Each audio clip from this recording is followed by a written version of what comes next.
The research I've been doing is looking at what planners can do to help aid the establishment of seaweed aquaculture on Vancouver Island.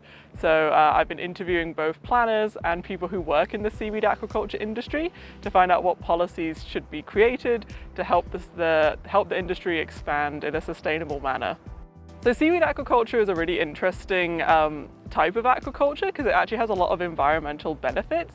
So you don't get anywhere near the same negative environmental impacts that you see from things like salmon farming. So seaweed aquaculture not only could be a very important source of food for Vancouver Island, but it could also go a long way to helping us work towards being a more environmentally friendly community. And also it can provide a new economic opportunity for coastal communities who are struggling with decline in other economic areas, such as declining fish stocks and the closure of salmon farms. This event has been very helpful in helping me work out how I'm going to convey the research to a wider audience.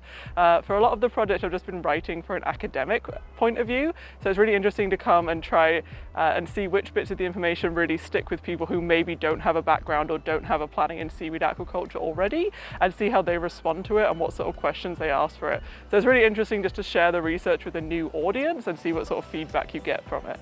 And I think this research could be really helpful because it's really helped me understand how our island food systems work and how important food systems can be to community members on Vancouver Island. And I just think an awareness of this growing industry will really help if there are community members in the places that I'm working who are interested in setting up this industry.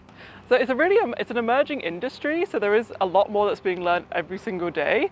In other parts of the world it is much more established, but here on the West Coast it's only really began to gather speed over the last few years. So there's lots of exciting innovations, such as new types of seaweed that actually work really well for farming, and new things people can do with seaweed. So I know they're developing a biofuel and even plastics that are more biodegradable that can be made from seaweed. So I think if you're even a little bit curious, there's just so many more different things you can learn about. So I do think it's just a good way to go out and explore the local environment, and also kind of changes your perception. As soon as you're near the coast and you see some seaweed, it's just a new way of thinking about the environment that's around you.